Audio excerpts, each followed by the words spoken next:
우리가 지난주에 만민이 기도하는 집이라 이런 말씀을 붙잡고 집중 기도를 시작을 했죠. We started concentrated prayer meetings by grabbing hold of the message that my house is a house of prayer.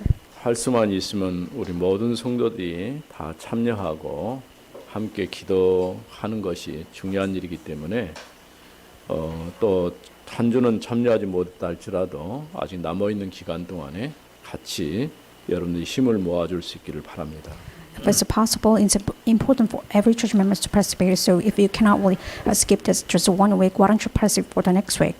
기도 예해는 이와 같은 일이 불가능하다 이렇게 예수님 말씀했죠. Jesus said, without the prayer and the concentration, it's impossible to happen. 우리가 할 수 있는 일 같으면 기도할 이유가 없겠지만은 그러나 불가능하기 때문에 기도하는 거예요.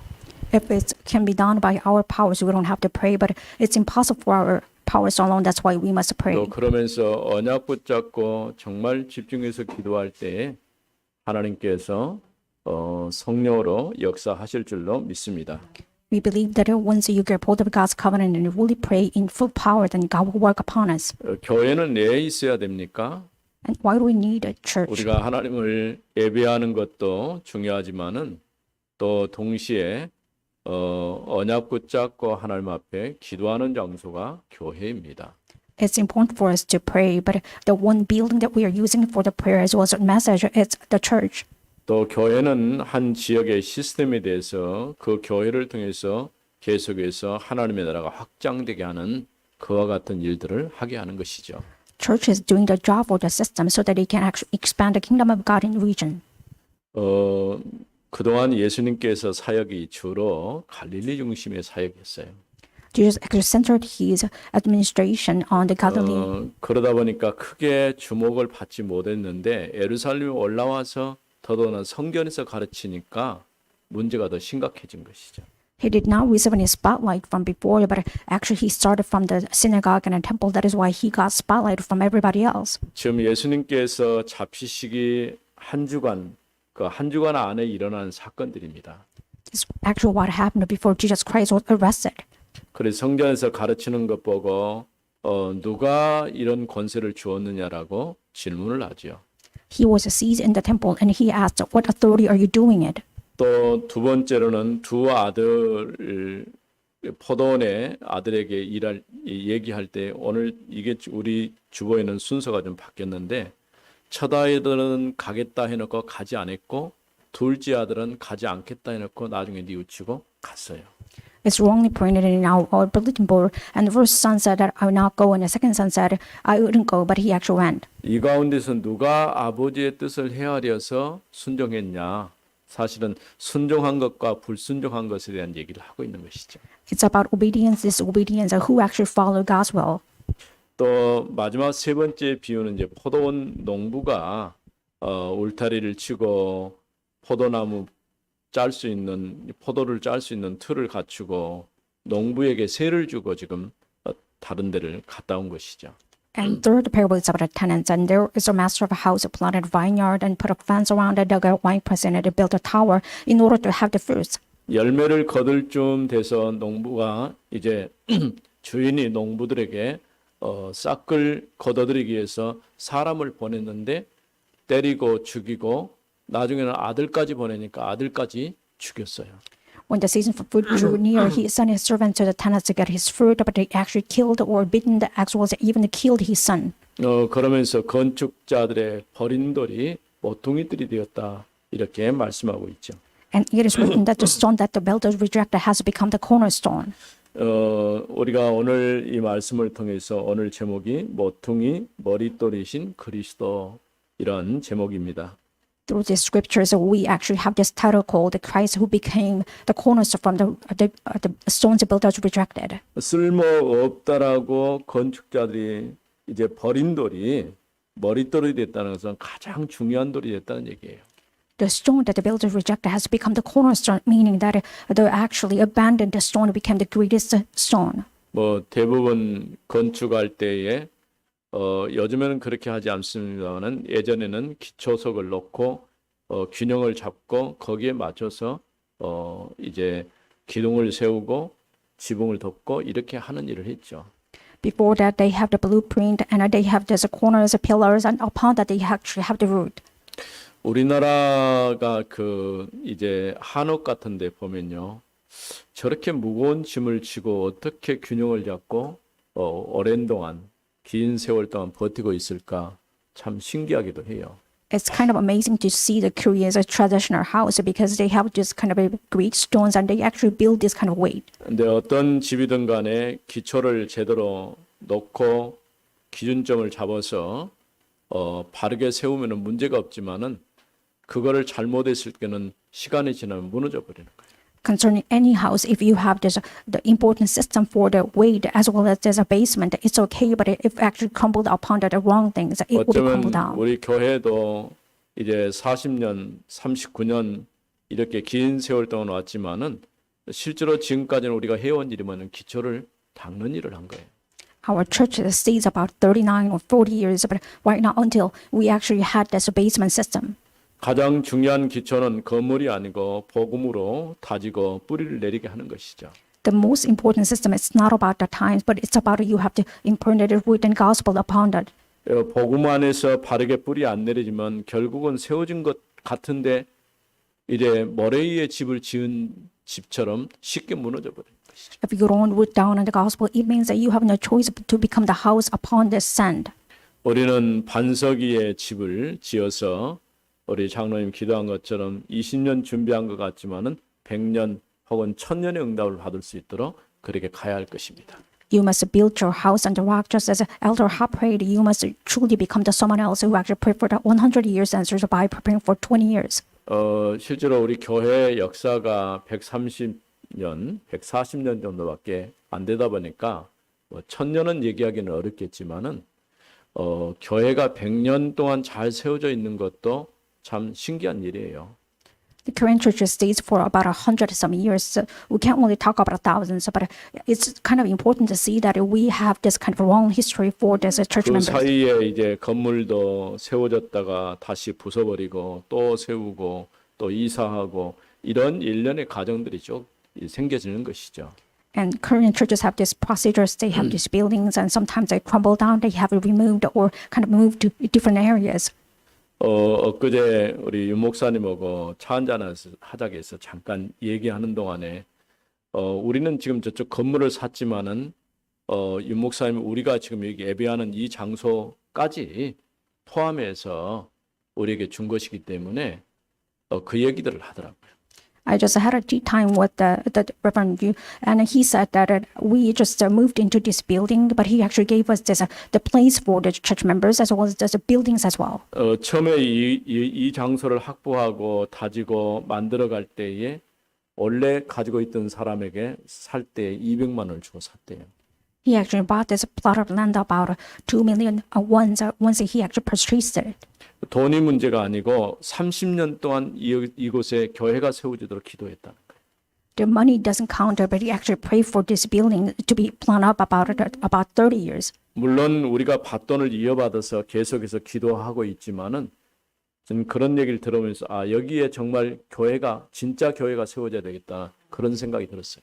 We received this baton from him, but I actually prayed that this place must be the building for so that we can actually have this church building. 그러기 위해서 우리가 집중해서 기도할 때에 함께 힘을 보태주고 또 하나님의 역사를 바라보는 것은 굉장히 중요한 겁니다. In order to carry out this action, once you actually concentrate on God and pray for it, it's important for us. 또 우리가 작은 힘이지만은 헌신하고 또 작정 헌금도 하고 이런 일들을 통해서 후대에 남겨줄 수 있는 그런 교회가 세워지도록 우리는 해야 할 것입니다.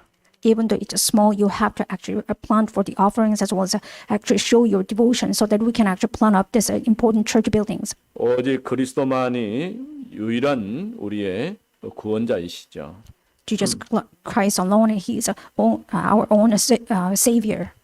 첫 번째 예수님께서 성전에 들어가셔서 가르치셨어요. The first point is that Jesus Christ entered the temple and He taught people. 예수님의 가르침에 대해서 가장 문제가 뭐냐면 도대체 예수님은 누구가 어떤 사람이 임명해서 말씀을 가르칠 수 있느냐? 이런 권위에 대한 질문이죠. And Pharisees asked about authority of Jesus Christ, that what kind of power actually you teach people. 그래서 당신이 무슨 권세로 성전에서 가르치냐 이렇게 묻습니다. And they asked, what kind of power do you have at actually teaching people? 이 질문에 대해서 예수님께서 나도 그러면 한 가지 물어보겠다. 거기에 대해서 답하면 내가 무슨 권세로 이렇게 가르치는지 말해주겠다라고 얘기했어요. Replying to that, he said, I also ask one question. If you tell me the answer, then I will actually tell you the answer. 예수님이 세례 요한의 세례가 어디서 온 것이냐라고 물었어요. And Jesus Christ asked, where does the baptism of John actually come from? 하늘로부터 주어진 것이라면 왜 세례 요한을 믿지 않느냐라고 질문할 것이고 If it comes from heaven, by the answer of the Pharisees, he might question that why didn't you believe before then? 또 그렇지 않으면은 세례 요한이 선지자인 줄 백성들이 알기 때문에 백성들이 두렵다 이렇게 얘기를 했죠. If they deny it, they fear about the crowd, and they are saying that, are you actually denying the fact that John the Baptist is the prophet? 이런 이들의 대답에 대해서 예수님께서 나도 그러면 대답할 수 없다라고 말씀을 하셨죠. And upon that, Jesus said, neither will I tell you. 그러나 28절에 보면은 그러나 너희 생각에는 어떠하냐? 어떤 사람에게 두 아들이 있는데 맏아들이 가서 이르되 얘 오늘 포도원에 가서 일하라 하니. In verse 28 says, what do you think? A man had two sons, and he went to first and said, son, go and work in the vineyard today. 이것은 앞전 이제 권세에 대한 질문을 했을 내용과 분리되는 내용이 아니고 이어지는 내용들이에요. It's not disconnected from the authority, but it's about it connected to the first parable. 예수님이 가진 권세는 하나님께서 주신 것이고 마태복음 마지막 부분에 보면 하늘과 땅의 권세를 가지셨다라고 말씀하셨어요. The authority of Jesus Christ comes from heaven, and at the end of the book of Matthew, he said he comes from heaven and earth. 또 빌립보서 3장 21절에 보면 모든 무릎이 주 앞에 꿇게 되는 날이 있을 것이라고 말씀했어요. In Philippians chapter 3, it says that every knee should bow down before Jesus Christ one day.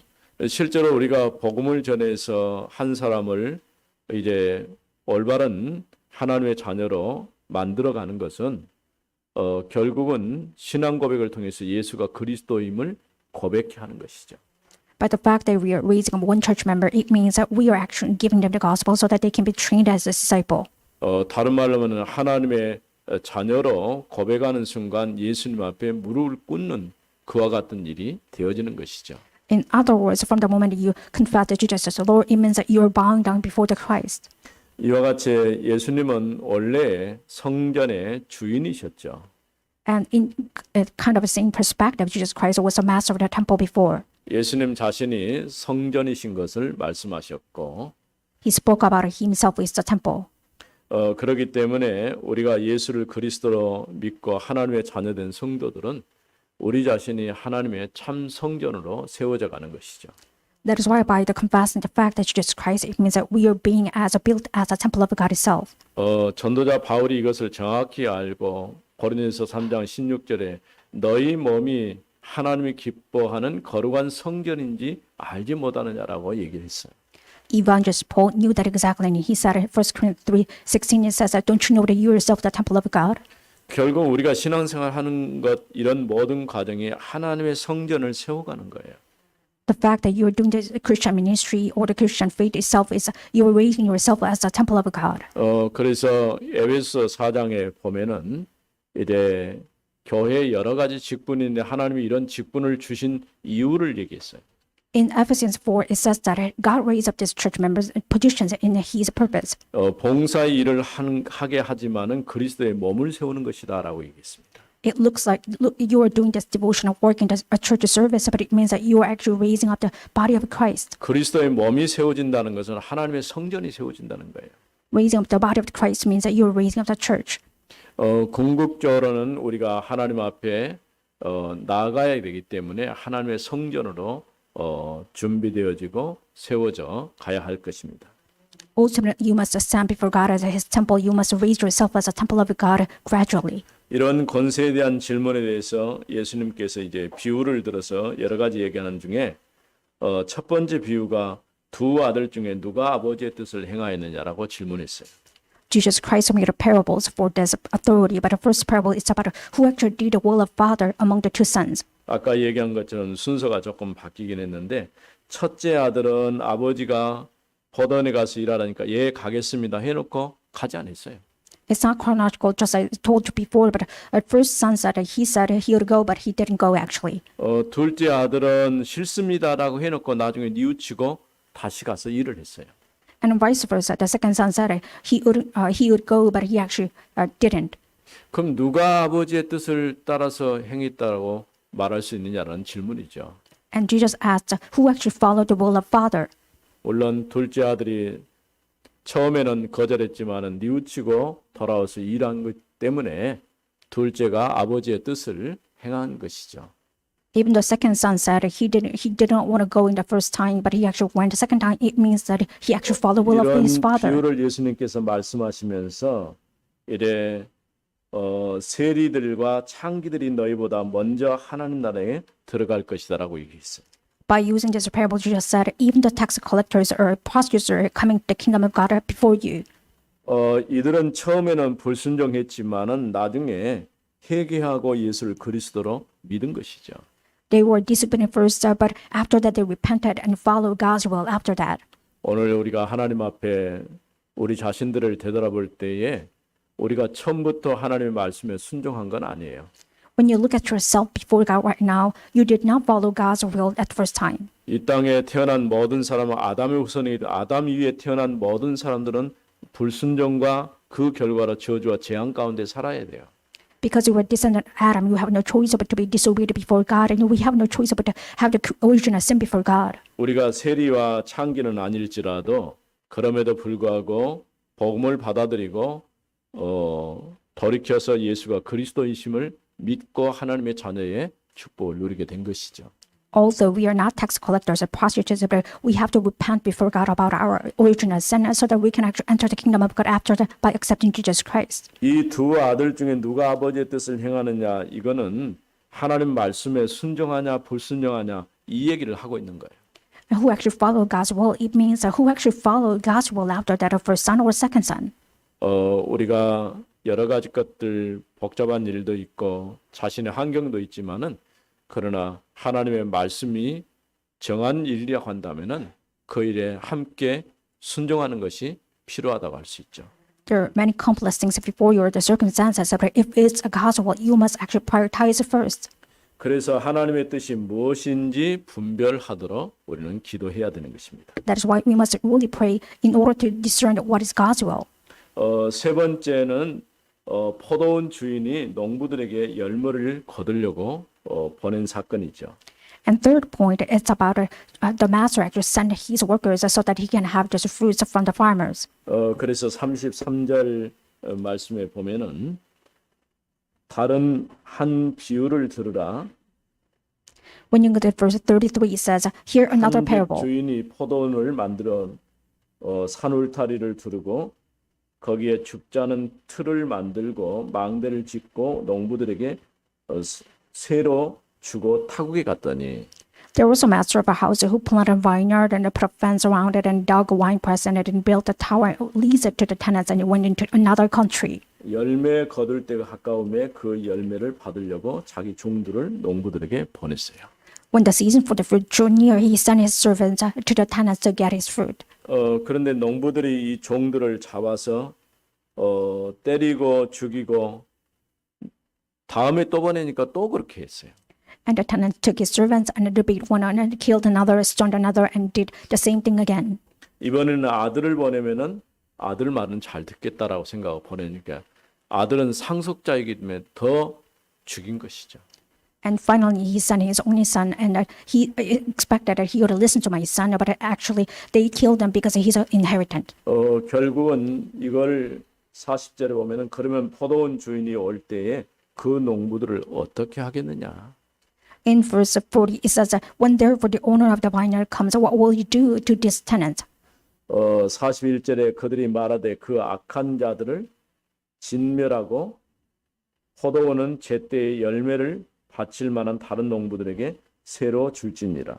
In verse 41, it said, they said to him, he will put these branches to a miserable death and let out the vine to another tenants who will give him the fruits in their seasons. 이 얘기는 그야말로 예수님께서 그리스도로 이 땅에 오셨는데 앞서 보낸 선지자들을 죽인 것처럼 결국 그리스도를 십자가에 못 박을 것입니다.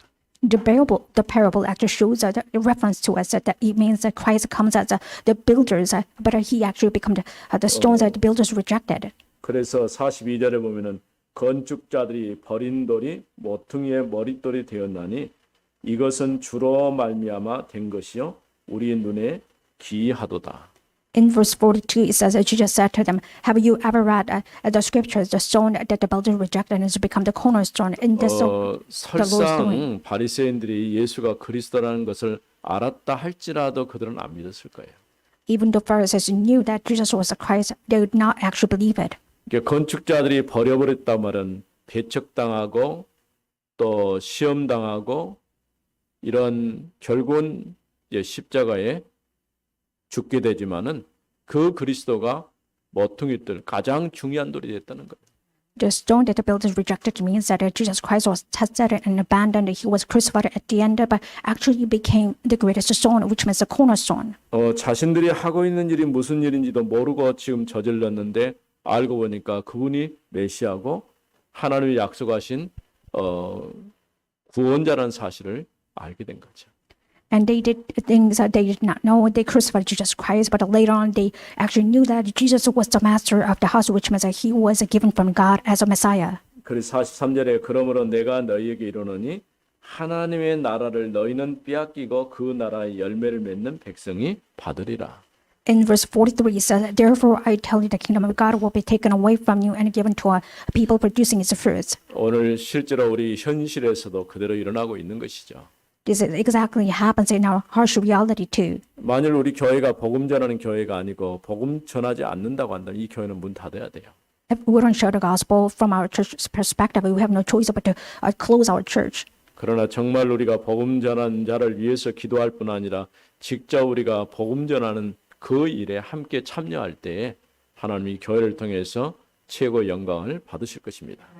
But if our church actually pray for those missionaries, evangelists who are actually sharing the gospel, it means we have no choice but to be raised up by the God as a church that share the gospel. 우리가 크게 무슨 일을 한다 그것보다도 정말 왜 이 땅에 복음이 필요한지 복음이 없으면 어떤 결과가 올련지 이런 사실들을 알기 때문에 늘 안타까운 마음 가지고 하나님 앞에 기도하는 것이에요. I'm not saying that we are doing this gigantic things, but it means that if we don't share the gospel, we know that what would happen in the future as disasters. That is why we are sharing the gospel for God's purpose. 또 기회가 주어진다면은 복음 전하는 그런 기회로 우리는 삼아야 할 것입니다. And if it's possible, that we must make every opportunity as opportunity to share the gospel. 그래서 44절에 이 돌 위에 떨어지는 자는 깨지겠고 이 돌이 사람 위에 떨어지면 그를 가루로 만들어 흩으리라. In verse 44, it says that, and the one who falls onto this stone will be broken to pieces, and when it falls on anyone, it will crush him. 그리스도 안에서 내가 구원받은 하나님의 자녀도 될 수 있지만은 반대로 오히려 그리스도 때문에 거침돌이 돼가지고 완전히 망해버린 사람도 있을 수 있어요. It means that through the Christ that you can actually be saved as a child of God. In opposite sense, you will be actually crushed just like the stones are actually rejected. 왜냐하면 오직 우리의 구원자는 그리스도만이 구원자이기 때문에 그렇습니다. Because it means that Jesus Christ can be our Savior alone. 이처럼 하나님의 나라를 너에게서 빼앗아 그 나라 열매 맺는 백성에게 주실 것이다. And it just said, God will take away this kingdom of God from you and he will give it to another people. 우리가 적어도 평생 살면서 중요한 열매 맺는 신앙생활을 해야 돼요. If we are doing this life ministry, you must do the life ministry that actually bearing fruit. 올바르게 교회를 세우는 것도 우리가 해야 할 일이고 또 현장에 가서 정확한 복음으로 답을 주는 것도 우리가 해야 될 일. Raising up the correct church and sharing the gospel in the field are the two jobs that we must do. 그래서 우리는 어쨌든 간에 이 땅에 사는 동안에 열매 없는 자가 아니라 열매 있는 자가 돼야 돼요. When you are living on the earth, you must become someone who actually bear the fruits, not without the fruits. 우리가 앞서 보았던 무화과 나무가 열매 없을 때에 예수님께서 그 무화과 나무를 저주하셨죠. In the previous passage, we saw that Jesus Christ cursed the fig tree without any fruits. 예루살렘과 이스라엘은 포도나무와 무화과나무를 상징하고 있어요. And the vineyard, as well as the fig tree, actually symbolizes Israel. 근데 열매 없는 종교 생활로 가득 채워졌을 때 결국은 무너질 수밖에 없는 것이죠. If you're filled with the religious life without any fruits, it means that you have no choice but to be crumbled down. 우리가 신앙생활하면서 우리는 열매 있는 자가 되어져야 돼요. When you're living the Christian life, you must be someone else who actually bear the fruit. 우리가 늘 경계해야 할 것은 내 자신이 형식화되는 것은 경계해야 됩니다. You must be aware of self that you become just religious life. 우리는 참된 믿음으로 하나님을 바라보고 올바른 신앙 고백을 할 수 있는 그런 신자들이 되어져야 할 것입니다. You must be with the true faith as well as you can have the true confession for the faith. 하나님의 나라는 복음을 자신의 것을 받아들인 세리와 죄인들이 차지하게 될 것입니다. The kingdom of God will be taken away, rewarded by someone else who actually received the 하나님의 gospel as 자녀라고 theirs. 말하면서도 불신과 불순종으로 하나님의 뜻을 거스리는 바리새인과 당시 종교자들은 그리스도를 거부했습니다. Pharisees and religious leaders who say that they are the child of God but rejected Jesus Christ as a disobedience, they have no choice but to be rejected by Christ 그래서 later on.